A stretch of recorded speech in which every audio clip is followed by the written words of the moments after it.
All right, so we're diving deep today into the world of IU. IU, yeah. K-pop icon. Huge, huge star. Hugely popular, massively talented, but Not without some bumps along the road. not without her share of controversies. Mhm. And that's what we're looking at today. Yeah, it's really fascinating. Yeah, we've got like a whole stack of articles here. We've got legal analyses. Online discussions. Yeah. I mean, people have a lot to say. People have a lot of thoughts about all of this. And it really does kind of come down to this question of, like, are these controversies telling us more about IU herself Yeah, or about the world that she's trying to, be an artist in? right, exactly. Because it's not just like gossip and rumors, right? Oh. We're talking about things like artistic expression and how that bumps up against, social norms that are always changing. We're talking about the online world and how that can become, kind of a battleground. For sure.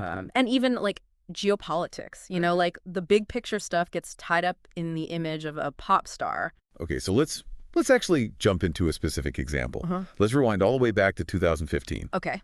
Zing. The lyrics from the Chatcher album. Right.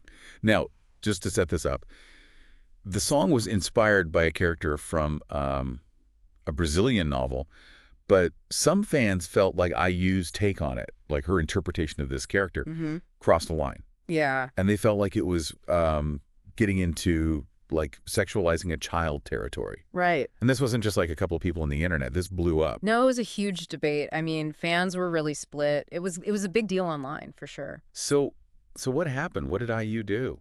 Well, she did apologize, but she also kind of clarified like what her artistic intention was. And actually the apology itself like became kind of another layer of the controversy because some people were really praising her for taking responsibility, saying like, good for her for, acknowledging that she might have upset some people. Right. But other people are like, no, she doesn't need to apologize. Like, artists should be free to express themselves. Right, like don't censor your vision kind of thing. Exactly.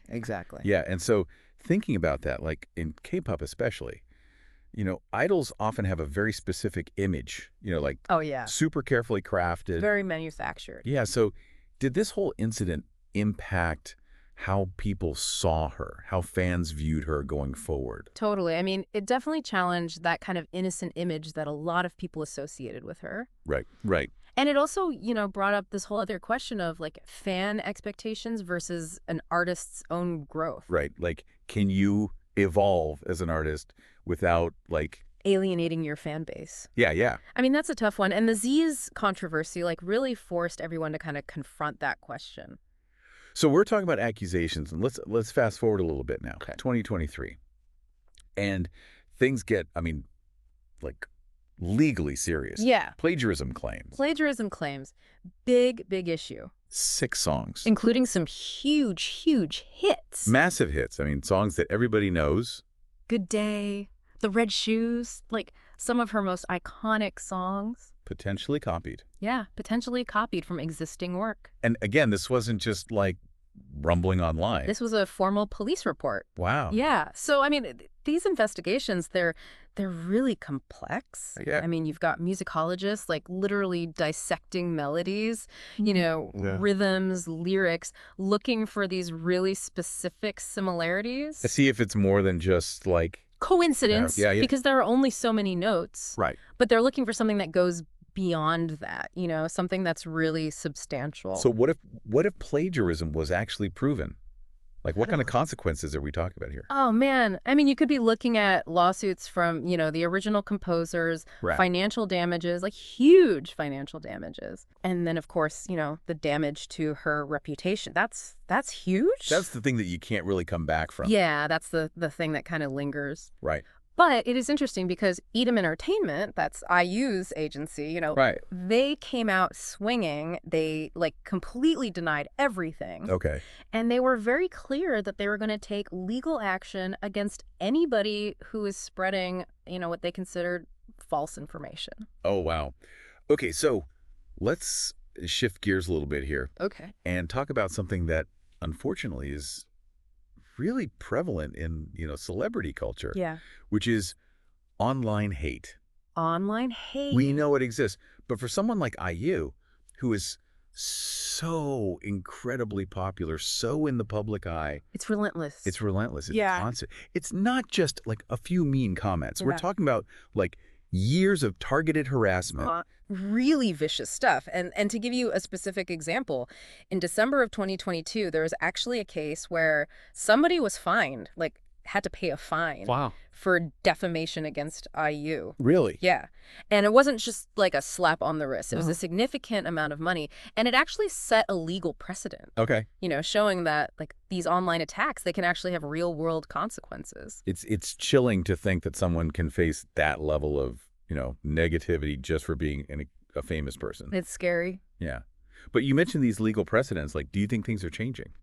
I do. I think it's slow, but I do think things are changing for the better. Okay. I think more celebrities and more agencies are realizing that like they have to fight back, not just for their own well-being, but to create a safer online environment for everyone. Okay. So now for maybe one of the stranger controversies. In 2023, these flyers started appearing, and they were accusing IU of being a... Wait, this is the North Korean spy thing, right? A North Korean spy. Oh man, it's like It's wild. out of a movie. I know. So what was the deal with that? Well, I mean, it really kind of highlights how celebrity and this idea of misinformation or even like targeted disinformation with a very specific agenda, Right. how those two things can kind of collide. Yeah. And I mean, most people thankfully saw this claim for what it was, which was ludicrous, Yeah. But it does make you wonder, like, Why would somebody do that? why would somebody go to such lengths to spread this crazy story? Yeah. You mentioned agendas, like, could this be connected to the whole, like, political situation, the tensions between North and South Korea? I mean, it's definitely possible, right? I Right. mean, tying somebody like IU, who's so beloved, to North Korea, that could be a way to, sow distrust or maybe even like further a certain political narrative. Yeah. It really shows how easy it is for information, especially information about celebrities, to be manipulated. Okay. So this next controversy, I think, brings us to a more nuanced issue. Okay. 2024, IU announces a new single Oh, title, yeah. Love Wins. Love wins, yeah. Immediate backlash Yeah. from some LGBTQ plus groups and fans. Yeah, I mean, you have to understand the phrase love wins. Right. It holds so much weight for that community. Right. It represents like this long fight for equality.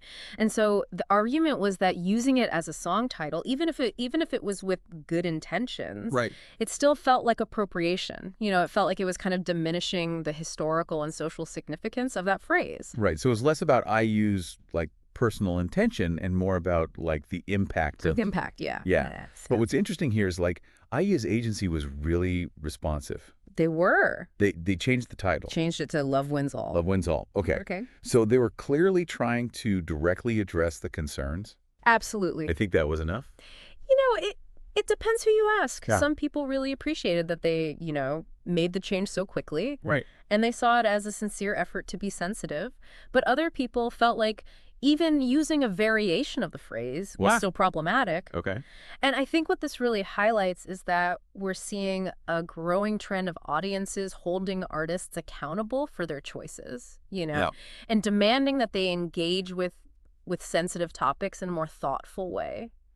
So we have covered a lot of ground here, from, like, artistic expression to online hate. Geopolitical conspiracy. I know, North Korean spies, we've seen it all. Yeah. IU's career has been through some stuff. She's weathered some storms. What's the takeaway for you?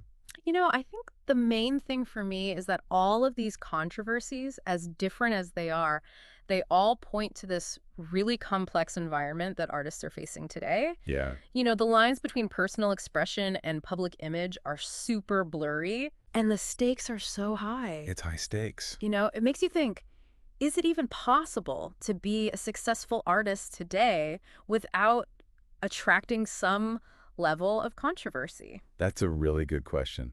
That's something for everybody to think about Definitely. as we continue to, listen to music, appreciate art. Support the artists that we love. Yeah. Thanks for joining us for this deep dive. It's been Fascinating. a wild ride. IU's career is definitely never boring. That's for sure. All right. Thanks again. Thank you.